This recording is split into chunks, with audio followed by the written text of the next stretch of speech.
네, 우리 히브리서 말씀을 오늘 새벽에도 이렇게 간단하게 보았습니다. 그래서 우리가 이 성경을 읽어 나갈 때 여러분 그 어떤 하나의 산을 내가 좀 공부를 하겠다 했을 때 어떤 방식으로 그 하나의 산을 공부하는 것이 좋을까요? 예를 들면 처음부터 나무 하나하나를 이렇게 이 나무가 무슨 나무인가 나무 하나하나를 연구하면서 그래서 나중에 전체 이렇게 산을 다 좀 파악을 하는 방법이 있겠고, 또 하나는 헬리콥터를 타고 하늘로 날아올라서 그 산 전체를 둘러보고 이 산이 여기서부터 여기까지구나, 또 여기서부터 여기까지는 대충 무슨 나무고 이 나무는 무슨 나무고 이런 모양으로 되어 있구나, 이렇게 전체의 모양을 살피고 하나하나 나무를 연구를 하는 게 맞을까요? 아니면 처음부터 나무 하나하나를 공부해 나가면서 전체 산을 이렇게 보는 게 맞을까요? 네? 네? 두 번째. 예. 네. 둘 다 맞습니다, 사실은. 예. 둘 다 어떻게 해도 큰 상관은 없습니다. 하지만 일반적으로 우리 권사님 말씀하신 것처럼 2번의 방식을 가지고 공부해 나가면 훨씬 쉽겠죠. 그리고 전체가 아주 잘 이해가 되고, 그래서 이제 일단은 이 히브리서를 우리가 공부한다 그러면은 전체적인 부분을 한번 보는 거예요. 그래서 수신자, 쓴 사람이 누군가. 여러분 히브리서의 기록자는 누굴까요? 히브리서의 기록자. 네. 예? 알 수 없다고요? 권사님, 예, 정답입니다. 바울이라고 하기도 하고 또 누구라고 하기도 하고 하는데 정답은 알 수 없어요. 유세비우스라고 하는 역사가는 하나님만이 아신다 이렇게 하기도 했는데요. 그렇게 정확한 저자는 알 수 없지만 분명한 것은 초대교회의 전통 위에 서 있는 그런 사람이 기록한 성경인 것은 분명합니다. 그래서 여러분 그 히브리서는 굉장히 읽다 보면 내용이 어렵게 느껴질 수 있지만 사실 그 내용은 굉장히 간단합니다. 몇 가지를 좀 말씀을 드리면, 첫 번째, 예수님의 신성. 다 같이 한번 따라서 한번 해보실까요? 예수님의 신성. 네, 예수님의 신성이라고 하는 건 뭐죠? 예수님께서 태초부터 성부, 성자, 성령 하나님과 함께 하셨던 그런 삼위일체 하나님이시다. 참 이거는 성령님께서 도와주시지 않으면 믿을 수가 없는 그런 진리입니다. 그렇죠? 이거를 어떻게 믿겠어요? 그런데 창세기 1장 1장으로 한번 오늘 새벽에도 그런 말씀을 드렸는데요. 창세기 1장 1절로 가서 태초에 하나님이 천지를 창조하시니라. 여러분 이 말씀 믿으세요? 예. 소리가 좀 작은 것 같은데 다 믿으시죠? 예. 근데 이 말씀을 믿는다면, 이 말씀을 믿을 수 있다면, 하나님이 천지를 창조하는 걸 믿는다면 그분의 성육신도 믿을 수가 있는 것이죠. 예. 그래서 우리 예수님은 그 히브리서의 내용을 제가 몇 가지로 요약을 해서 말씀드리면, 예수님은 어떤 분이신가? 바로 신성을 가지신 분이시다. 이런 내용이에요. 그게 이제 1장에 나와 있습니다. 좀 몇 절만 한번 좀 읽어볼까요? 몇 절만? 네. 예수님은 어떤 분이신가? 우리 2절 말씀, 1장 2절. 이 모든 날 마지막에는 아들을 통하여 우리에게 말씀하셨으니 이 아들을 만유의 상속자로 세우시고, 만유의 상속자시라는 거예요, 예수님이. 또 그로 말미암아 모든 세계를 지으셨느니라. 네, 여러분 하나님께서 누구를 통해서 모든 세계를 지으셨다고요? 네, 아들을 통해서. 이 말씀 무슨 말씀이에요? 아들이 모든 세계를 지으셨다, 이 말씀이에요. 참 놀라운 그런 말씀이죠. 예수님 위대한 도덕교사다 그러면은 세상에 반대할 사람이 어디에 있겠습니까? 근데 이렇게 이야기하니까 핍박을 당하고 거부를 당하고 그렇게 했었고 지금도 그렇게 하고 있는 것이죠. 그리고 심지어는 3절 말씀 보게 되면 그의 능력의 말씀으로 만물을 붙드시며, 여기서 그의 능력의 말씀으로 만물을 붙드시는 것은 누구예요? 예수님께서 그렇게 하신다는 거예요. 성자께서 능력의 말씀으로 만물을 붙들고 계시다. 그리고 그 다음은 우리가 잘 아는 내용이죠. 죄를 정결하게 하는 일을 하시고 우리의 죄를 정결하게 하셨습니다. 그리고 높은 곳에 계신 지극히 크신 이의 우편에 앉으셨느니라. 이렇게 말씀을 하는 거예요. 그러면서 이제 예수님에 대해서 좀 더 이제 말씀을 하고 있는데, 이제 좀 더 쉽게 설명하기 위해서 무엇과 비교하고 있는가 하면 4절 말씀 보게 되면 천사와 비교해서 예수님은 천사보다 훨씬 더 우월하신 분이시다. 그러면서 구약에 예수님에 대해서 언급하고 있는 그런 성경 말씀들을 쭉 인용을 해주고 있습니다. 그런데 그 말씀들이 참 놀라운 말씀들이에요. 그래서 5절 말씀 보시면 하나님께서 어느 때에 천사 중 누구에게 너는 내 아들이라 오늘 내가 너를 낳았다 하셨으며 또다시 나는 그에게 아버지가 되고 그는 내게 아들이 되리라 하셨느냐. 천사에게는 이런 말씀을 안 하셨다는 겁니다. 그런데 예수님께는 이런 말씀을 하셨다라고 하는 거죠. 그리고 또 6절 말씀, 또 그가 맏아들을 이끌어 세상에 다시 들어오게 하실 때에 하나님의 모든 천사들은 그에게 경배할지어다 말씀하시며, 천사들은 그에게 경배하는 존재지 예수님과 동급이 아니라고 하는 거예요. 그리고 또 8절 가서 보시면 아들에 관하여는 하나님이여 주의 보좌는 영영하며 주의 나라의 규는 공평한 규이니이다. 우리가 지금 하나님 나라에 대해서 마태복음에서 공부하고 있는데, 예수님을 가리켜서 하나님이여 주의 보좌는 영영하며 주의 나라의 규는 공평한 규입니다. 이런 말씀을 구약에서 예수님을 가리켜서 하셨다는 거예요. 그리고 10절, 우리 다 읽을 수가 없기 때문에 10절, 주여 태초에 주께서 땅에 기초를 두셨으며 하늘도 주의 손으로 지으신 바라. 구약에서 주여, 이게 지금 누구를 가리키고 있는 표현이에요? 성부 하나님이 아니죠. 예수님에 대해서 이렇게 구약에서 말씀을 했다는 거예요. 근데 예수님이 뭘 하셨어요? 태초에 주께서 땅에 기초를 두셨으며 하늘도 주의 손으로 지으신 바라. 엄청난 말씀입니다. 예수님이 그냥 위대한 선생 또 뭐 종교 개혁가 그분이 아니라 태초에 땅에 기초를 두신 분이다. 그래서 예수님께서 만드신 것은 다 어떻게 돼요? 옷과 같이 낡아지지만 예수님은 영원하신 그런 분이시다. 이게 다 뭘 이야기하고 있는 거예요? 예수님의 신성에 대해서 이제 말씀하고 있는 겁니다. 그래서 우리 예수님은 어떤 분입니까? 우리가 분명히 이걸 알아야 되죠. 예수님의 온전하신 신성, 하나님과 동일한 영광과 신성을 가지신 그와 같은 분이시다. 이거를 안 믿으면 성경을 한 3분의 1은 덜어내야 되는 거죠. 분명하게 그렇게 말씀하고 있는 거예요. 자, 그 다음에 이제 이런 말씀을 하면서 2장으로 가서 보시게 되면 2장 1절에서 4절 말씀 한번 보도록 하겠습니다. 2장 1절에서 4절.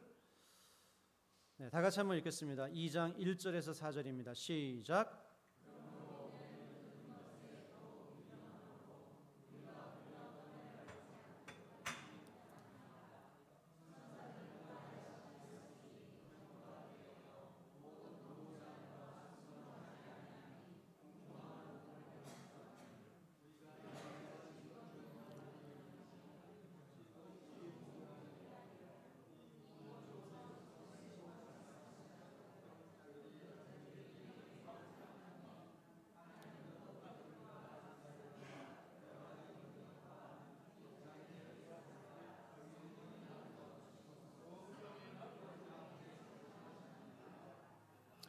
아멘, 아멘. 네, 2장 1절에서 4절 말씀은 일종의 경고의 말씀입니다. 그래서 이 큰 구원을 등한히 여기지 말라. 하나님께서 하나님의 아들이 육신을 입고 이 땅에 오셔서 죽으심으로 우리를 구원해 주셨다. 이 큰 구원을 등한히 여기지 말라. 그래서 앞으로 이 히브리서에서 이런 경고의 말씀이 4번 나옵니다.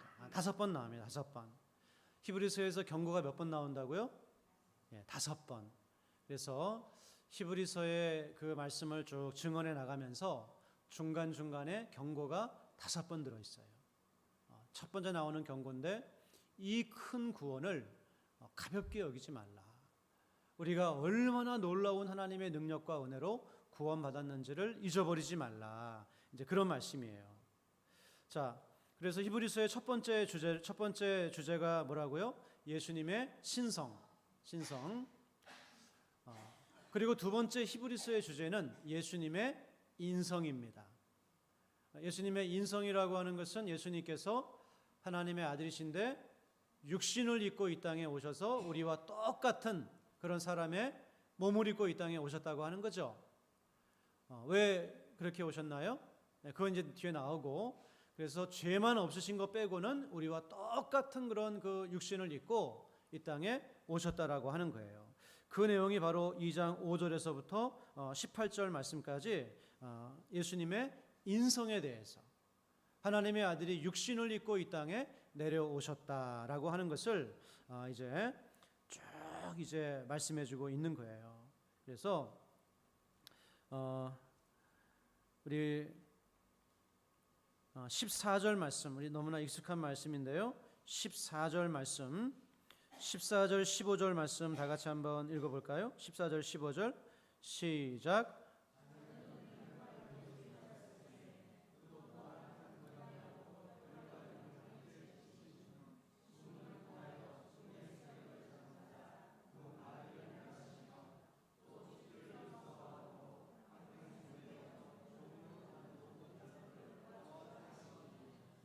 네, 아멘. 네, 자녀들은 혈과 육에 속하였음에 예수님도 또한 같은 모양으로 혈과 육을 함께 지니심은 우리처럼 혈과 육을 지니시고 이 땅에 오셨다라고 하는 거예요. 자, 그래서 1장의 내용은 예수님의 신성입니다.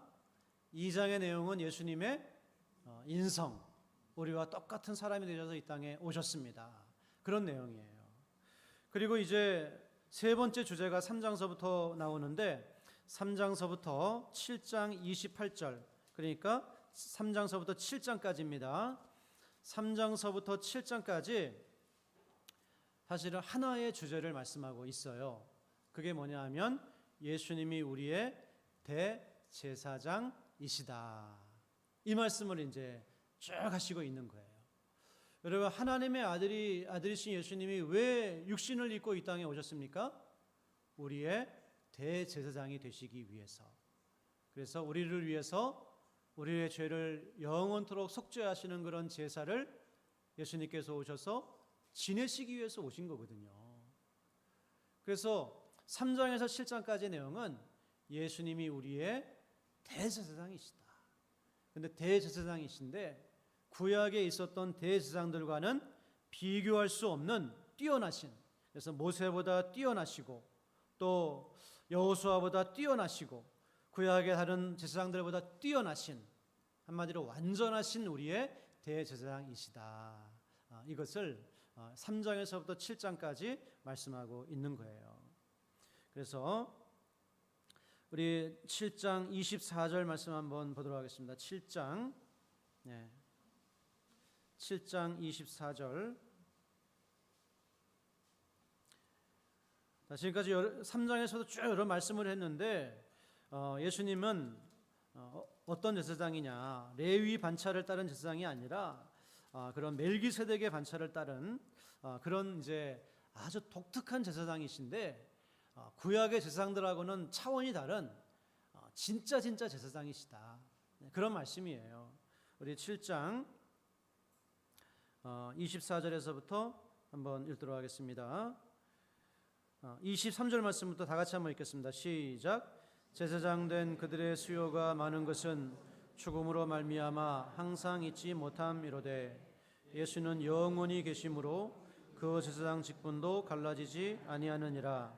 그러므로 자기를 힘입어 하나님께 나아가는 자들을 온전히 구원할 수 있으니 이는 그가 항상 계셔서 그들을 위하여 간구하심이라. 그는 그들이 먼저 자기 죄를 위하고 다음에 백성의 죄를 위하여 날마다 제사 드리는 것과 같이 할 필요가 없으니 이는 그가 단번에 자기를 드려 이루셨음이라. 네, 이제 다음 주제로 나아가기 위해서 다음 주제를 이제 마지막에서 언급을 하고 이제 쭉 이제 그 3장, 4장, 5장, 3장에서부터 7장까지는 뭐라고요? 예수님이 우리의 대제사장이시다. 이런 말씀이에요. 자, 첫 번째 히브리서의 주제는 예수님의 신성, 그리고 두 번째는 예수님의 인성, 육신을 입고 이 땅에 오셨다고 하는 것. 그리고 육신을 입고 오셨는데 우리를 위해서 어떤 역할을 해주시기 위해서요? 대제사장의 역할을 해주시기 위해서 오셨고, 구약의 대제사장들은 할 수 없는 그런 대제사장의 역할을 해주기 위해서 오셨다는 거예요.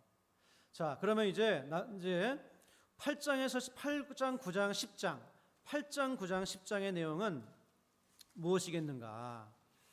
대제사장으로 오셨으면 뭘 하셔야 돼요? 제사장이 하는 일이 뭐죠?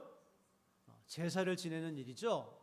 그래서 우리는 예수님 신학에서 제사장들이 예수님께 막 혼나고 그래가지고 대제사장 하면 조금 안 좋은 이미지가 있지만 이 구약의 대제사장은 어떤 사람입니까? 이 사람을 통해서 하나님께 나아가는 거예요. 이 사람을 통해서 죄 용서를 받고 이 대제사장의 사역을 통해서 구원을 받는 거예요. 그래서 이 대제사장이 정말 중요한 사람인데 예수님이 우리의 대제사장으로 오셨다. 그리고 8장, 9장, 10장의 내용은 무엇인가? 바로 예수님께서 우리를 위한 제사를 드리셨습니다. 제사장으로서 제사를 드리신 거예요. 여러분, 이 제사는 어떤 제사죠? 어떤 제사인가요? 네, 그렇죠. 십자가에서 지내신 제사죠. 십자가에서 예수님께서 죽으신 것이 바로 우리를 위한 제사였다. 그걸 말씀하고 있어요. 근데 그 제사는 어떤 제사예요? 영원한 제사예요. 다시 말해서 그 제사의 효력이 영원토록 유지가 되는 거예요. 그 제사는 어떤 제사예요? 완전한 제사예요. 되풀이될 필요가 없고 우리를 정말 우리의 죄를 짐승의 피는 하나의 모형이었지만 예수님께서 자기의 피로 자기가 제사를 지내신 그 제사는 정말 우리의 죄를 속죄하는, 그래서 우리가 은혜의 보좌 앞에 담대히 나아갈 수 있도록 만드는 진정한 속죄의 제사를 예수님께서 드리셨다. 그거를 8장과 9장과 10장이 우리에게 쭉 말씀해 주고 있다라고 하는 겁니다. 그래서 여러분 이제 그런 말씀들이 이제 참 많이 나오죠. 우리 10장으로 가서 한번 보실까요? 10장으로 가서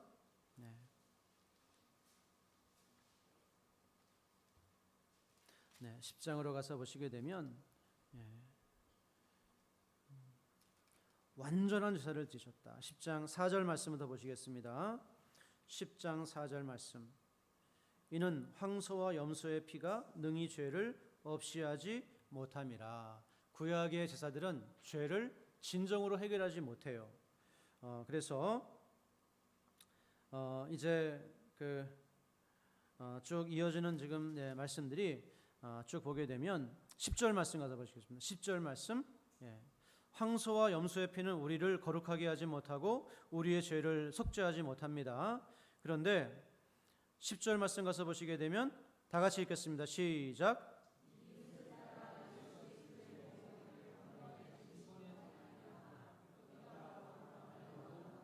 네, 어떻습니까? 예수님께서 제사를 드리심으로 우리가 단번에 거룩함을 얻었느니라. 단번에 드리심으로 거룩함을 얻었다. 14절 말씀 읽겠습니다. 14절 시작.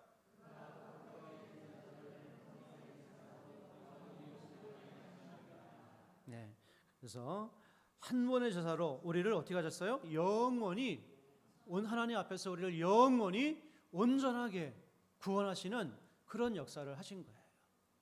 그래서 이처럼 예수님의 속죄제사를 통해서 우리에게 무엇이 적용되는가? 바로 하나님의 새 언약이 우리에게 적용이 된다는 거예요. 새 언약은 뭡니까? 우리 죄를 영원히 기억조차 하지 않으시겠다.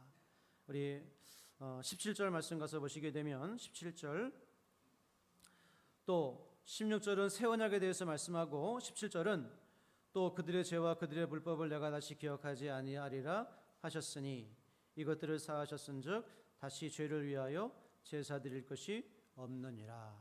그래서 이제는 우리가 예수님의 속죄제사를 통해서 그냥 예수님 믿기 전까지의 죄만 용서받는 게 아니에요. 우리의 모든 죄가 용서를 받고 이제는 새 언약 백성으로 하나님 앞에 살아가게 하신 거예요. 참 이단들 보면은 새 언약에 대해서 참 웃을 수도 없고 울 수도 없는 그런 유월절 지키는 게 새 언약이다, 요한계시록 지키는 게 새 언약이다, 그런 이야기를 하는데 참 너무나 어이가 없어서 언급할 가치가 별로 없죠. 자, 그래서 이제 우리는 19절 말씀을 더 보시게 되면 그러므로 형제들아, 우리 너무나 잘 아는 말씀이지만 너무나 감격스러운 말씀입니다. 우리 다시 한번 읽겠습니다. 그러므로 형제들아, 우리가 예수의 피를 힘입어 성소에 들어갈 담력을 얻었나니 그 길은 우리를 위하여 휘장 가운데로 열어놓으신 새로운 살 길이요 휘장은 곧 그의 육체니라. 아멘. 네, 그래서 이처럼 우리가 예수님의 십자가를 통해서 하나님의 아들이 육신을 입고 오셔서 대제사장으로서 자기의 피로 영원한 속죄를 드리심으로 말미암아 이제는 우리가 하나님 앞에 나아갈 수 있는 구원을 얻게 되었다. 할렐루야. 네. 자, 그래서 이 히브리서는 이 주제를 알면 굉장히 아주 쉽습니다. 첫 번째, 히브리서의 첫 번째 주제는 예수님의 신성, 두 번째는 예수님의 인성, 세 번째는 예수님께서 우리를 위해서 대제사장으로 오셨다. 그리고 네 번째는 영원한 속죄제사를 드리셨다. 이게 이제 주제고요. 그리고 이제 우리 26절 말씀부터 한번 보시도록 하겠습니다. 26절 말씀부터 보시게 되면 우리 23절 말씀부터 보시겠습니다. 23절 말씀.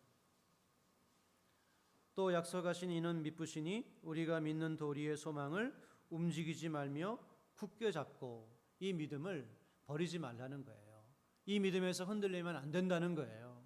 그러면서 서로 돌아보아 사랑과 선행을 격려하며 모이기를 피하는 어떤 사람들의 습관과 같이 하지 말고 오직 권하여 그날이 가까움을 볼수록 더욱 그리하자.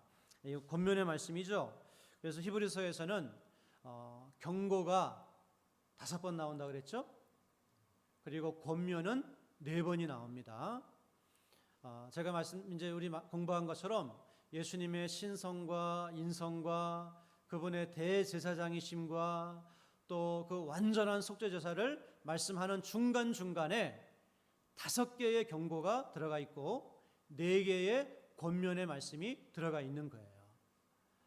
그래서 이제 갑자기 좀 권면의 말씀이 나오니까 헷갈릴 수가 있는데 큰 흐름 속에서 중간중간 필요한 권면과 경고를 하시고 있다.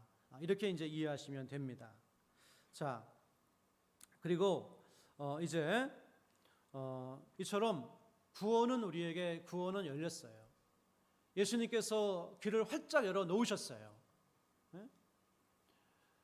창세전부터 하나님께서 가지고 계셨던 구원의 그런 일을 예수님께서 성취하신 거예요. 그러면 이런 구원 앞에 신자들에게 요청하는 이 히브리서 저자의 성령의 감동을 받아서 요청하는 신자들에게 요청하는 우리가 가져야 될 자세가 무엇일까요? 그렇죠. 우리 장로님 아주 정답 말씀해 주셨습니다. 바로 11장서부터 끝장까지는 믿음에 대해서 말씀하고 있고 믿음의 한 가지 더해서 인내에 대해서 말씀하고 있어요. 믿음과 인내. 그래서 여러분 11장으로 가서 보게 되면 뭐에 대해서 말씀합니까? 믿음은 바라는 것들의 실상이요 보이지 않는 것들의 증거니 이렇게 말씀하죠. 물론 이제 이 말씀이 11장 끝부분서부터 35절 말씀부터 이제 좀 시작이 되지만 본격적으로 11장서부터 시작이 되는데, 이런 예수님의 우리를 위해서 이루신 놀라운 구원 앞에 우리가 가져야 될 것은 바로 믿음이라고 하는 거예요. 그리고 이 믿음이 흔들리지 않는 인내를 가지고 지금 이 모든 서신서에 그 이단의 흔적들이 있습니다. 이단에 대한 그런 반증의 그런 흔적들이 있는데, 그 흔드는 그런 이단들에 굴복하지 말고 믿음을 가지고 끝까지 인내하면서 예수님의 우리의 영원한 대제사장이신 예수님을 바라봐라. 할렐루야. 그것을 말씀하고 있고, 또 이것이 우리에게 주시는 너무나 귀한 말씀이죠. 그래서 이 인내하라고 말씀하시면서 인내의 본을 누구를 우리에게 제시하나요? 12장에서 가서 보시게 되면 11장은 믿음에 대해서, 12장은 인내에 대해서 많이 말씀하는데, 12장은 예수님에 대해서, 예수님도 인내하셨다라고 하는 거예요. 그래서 우리도 주님을 본받아서 인내하는 믿음으로 끝까지 믿음의 경주를 달려가라. 네, 오늘 우리 사랑하는 낙원의 성도 여러분, 이 히브리서가 정말 우리에게 강력한 복음을 선포하고 있습니다. 초대교회 성도들부터 믿었던 그 강력한 복음, 예수님의 신성과 예수님의 인성과, 그리고 그분이 영원한 대제사장으로 우리를 위해서 오셔서 우리를 위한 영원한 속죄자를 지내셨고, 이제 이 복음 앞에서 여러분은 끝까지 믿음을 가지고 인내하면서 주님을 바라보면서 그렇게 나아가십시오. 네, 오늘 이 시대에 바로 우리에게 주시는 말씀인 줄로 믿습니다. 여러분, 모쪼록 이 예수 그리스도의 복음을 끝까지 붙들고 믿음의 경주를 완주하셔서 하나님 나라에서 다 우리 함께 만나는 그런 우리 모두가 다 될 수 있기를 주님의 이름으로 간절히 축원합니다. 하나님 아버지, 오늘 히브리서 전체 내용을 우리가 한번 개론적으로 살펴보았습니다. 아버지 하나님, 이 강력한 복음이 저의 마음 가운데, 우리의 마음 가운데 심겨진 것은 하나님의 은혜임을 고백합니다. 아버지 하나님, 더욱더 이 믿음 붙들고 오직 예수 그리스도만을 바라보며 주님께서 지금도 나를 위해서 하나님 보좌 우편에서 영원하신 대제사장으로 나를 위해 중보하고 계심을 바라보면서 우리가 정말 미혹하는 것이 많고 시험하는 것이 많은 이 세상에서 우리의 믿음을 꺾지 않고 잃어버리지 않고 오직 예수 그리스도를 바라보는 믿음으로 한 걸음 한 걸음 남은 삶을 걸어갈 수 있도록 우리 낙원교회를 도와주시고 인도하시고 함께하여 주옵소서. 한 주간의 모든 삶도 주님을 의지합니다. 예수님의 이름으로 간절히 기도드렸사옵나이다. 아멘.